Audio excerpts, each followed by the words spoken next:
Welcome back to the Rational Football League show. My name is Emmett Swarat. I am here with my co-host Brendyn Ford. Today we are giving our recap, our reaction to the Bengals-Ravens game, in which it was a high-scoring affair. 41-38 was the final. Ravens ended up taking it.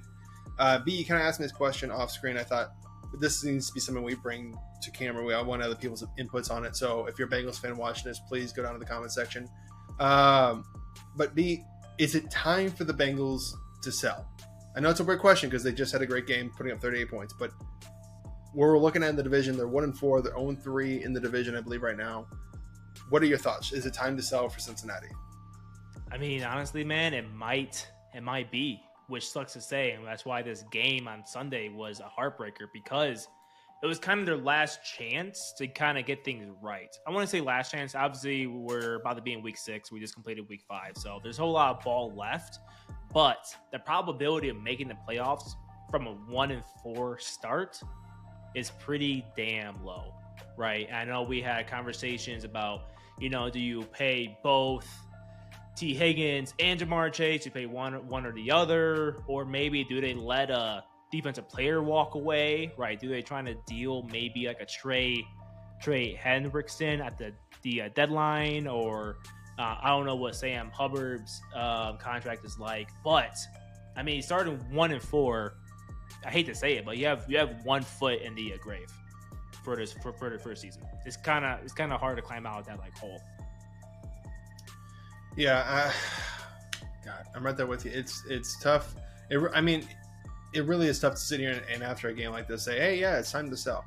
Because if I'm a Bengals fan, so I'll argue for the side of the Bengals fans. So if you guys watch this, please don't rage quit on us just yet. For me, I'm watching this and thinking, we're so close. We're so close. Yes, we're 1-4. Yeah, we're in a hole. We're 0-3. But we're right on the precipice. We just need to get some better, get some upgrades at our corner position, our DB position. And it's tough not to argue that they're kind of right. I mean, I'm trying to quickly get these numbers pulled up here. But I mean, when you look at the passing game, clearly Joe Burrow has refound that spark with Jamar Chase and T. Higgins. Chase ended up going for 193 yards, had 2 touchdowns. Higgins ended up going for, I think it looks like 83 yards. So that spark seems to really have been reignited between the two.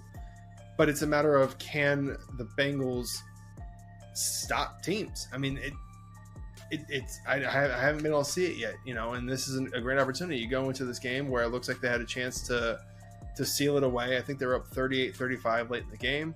Joe Burrow throws a pick. Oh no, oh crap. Okay, whatever. Then you get the ball in the overtime, Ravens get the ball in the overtime, and you immediately give a big run up to Derrick Henry. And granted, again, that's Derrick Henry, but still, game on the line in the division, saving the season, someone's got to make a tackle. So again, to me, it's a matter of, if I'm going to argue from the Bengals fan perspective, I say no, I'm not selling. If anything, I'm buying. I need to find upgrades at corner and safety. Here's the problem. Here's the reality for Bengals fans. There's not a whole lot of guys out there. Good teams aren't willing to give up their good corners and safeties, and bad teams don't typically have them.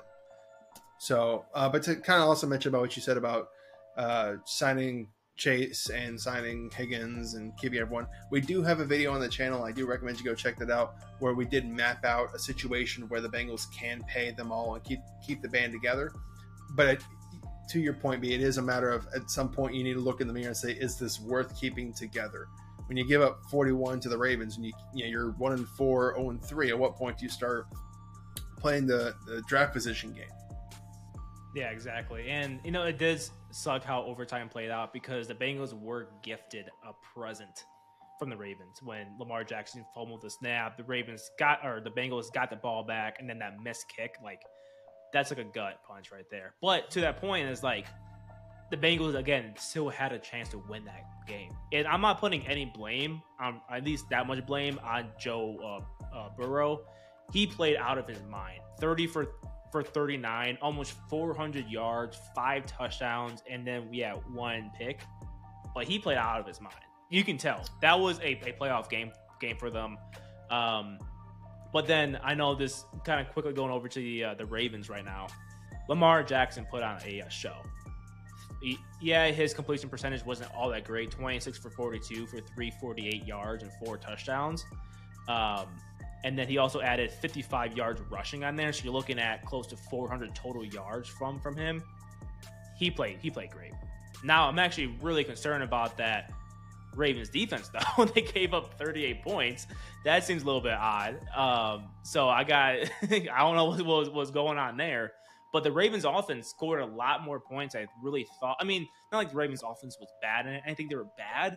But 41 points, I feel like it's pretty explosive, especially 4 touchdown passes through the air and almost 350 yards. I think I just said 348 for him. Yeah, that's a pretty big day for him.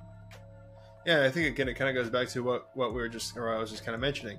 This is a Bengals team that doesn't seem like they can stop anyone. In the last 3 games, actually the only game they've held any team to below 20 points, 24 points, was week 1 against the Patriots, and we've seen how terrible of a team that is now. So is that really?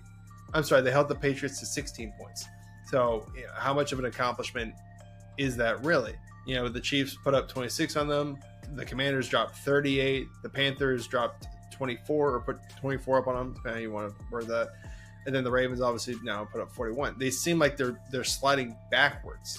So again, at what point do it's something that's going to come to a breaking point? Either I got to make a trade to upgrade a secondary that can't seem to stop anyone. It's made Andy Dalton look good, got ripped apart by Jaden Daniels. Or do you start selling off pieces that you don't expect to be there long? Is that the Trey Hendrickson? Is that a T. Higgins? What can you get for these guys at this point? Do you start playing for this upcoming draft? To me, again, I'm still in the camp of preserving this roster, making that run, because it seems like it's a down year for everyone. Like I think I saw some kind of stat today where there's only like 4 teams that are better than 3-2 right now. Everyone else is in that 2-3, 3-2 range. The Bengals are obviously 1-4, but even the Ravens, who I believe are top of the division, top near the top of the division. I think they're tied for the top of the division with the Steelers now, 3-2. Mm-hmm. Yeah, you're only 2 games behind them. Again, you're not great in the division. You're 0-3, but that doesn't mean a wild card spot is out of the question. It doesn't mean that the division technically is out of the question. You can acquire these pieces or just have these guys start playing better and still make a run. And they do have a lighter schedule coming up for the Bengals here. They have games against the Giants, the Browns. Both have been terrible. The Eagles have been off to a slow start. The Raiders are the Raiders. So they do have 4 winnable games coming up before they face the Ravens again, I believe, in Baltimore. So, again, to me, I don't think it's sell time. But I think it is time to look in the mirror and determine what team are you going to be. Are you going to be a playoff team or are you going to be a dumpster fire?